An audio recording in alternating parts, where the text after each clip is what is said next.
Os primeiros seres humanos geneticamente modificados já estão entre nós. O anúncio foi feito esta semana por um cientista chinês e assombrou o mundo pela surpresa, o ineditismo e os riscos que o experimento representa para a humanidade.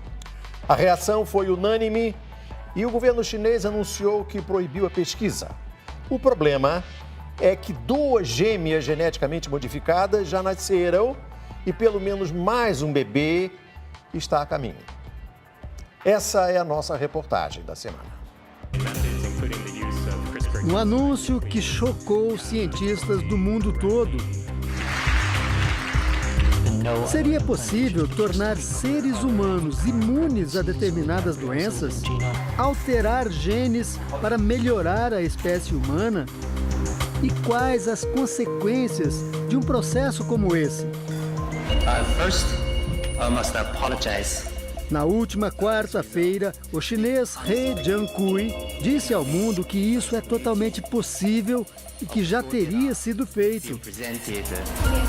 Os primeiros seres humanos geneticamente modificados seriam 2 meninas gêmeas que receberam o nome de Lulu e Nana.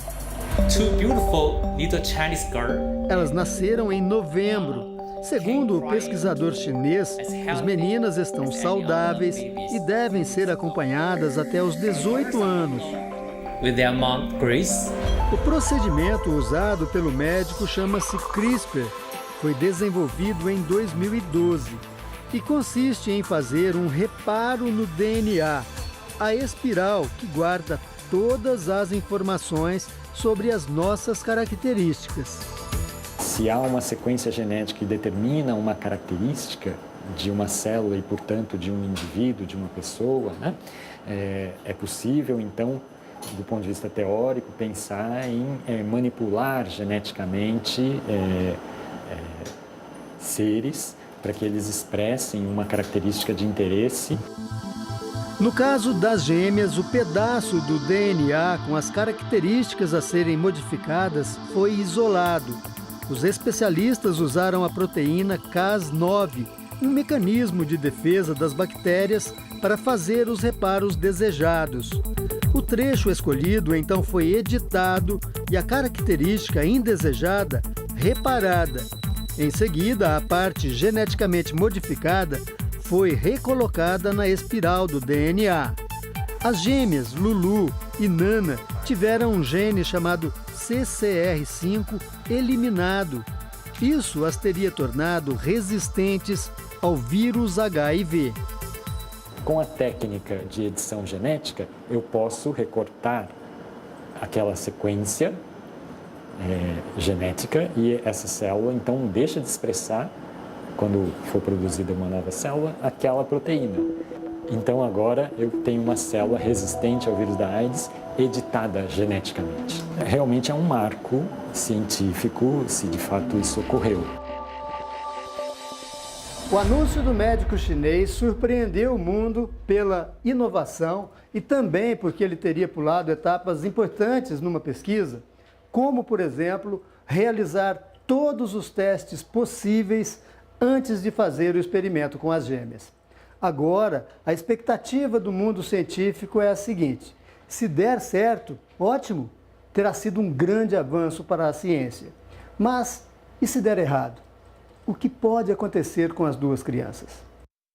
Existe ainda um longo percurso para a gente conhecer a segurança e a efetividade dessa tecnologia antes dela poder ser utilizada em humanos. Ainda mais em embriões, que aí o questionamento ético ainda é muito maior. Pesquisadores do mundo inteiro entraram em alerta.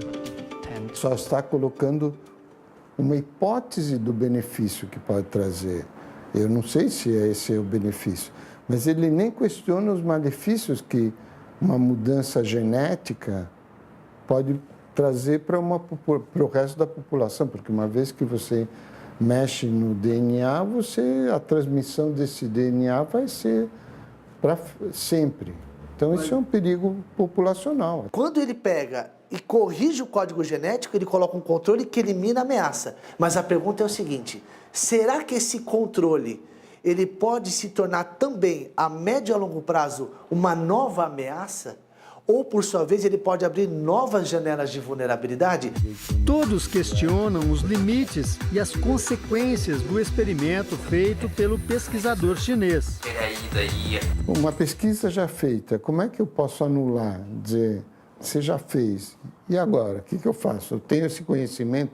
Isso também ocorreu com o nazismo, né? Todas as pesquisas que os nazistas fizeram, não foi permitida a publicação dessa pesquisa, porque ela não era ética. Curioso? Baixe o Play Plus em playplus.com, na Google Play ou App Store.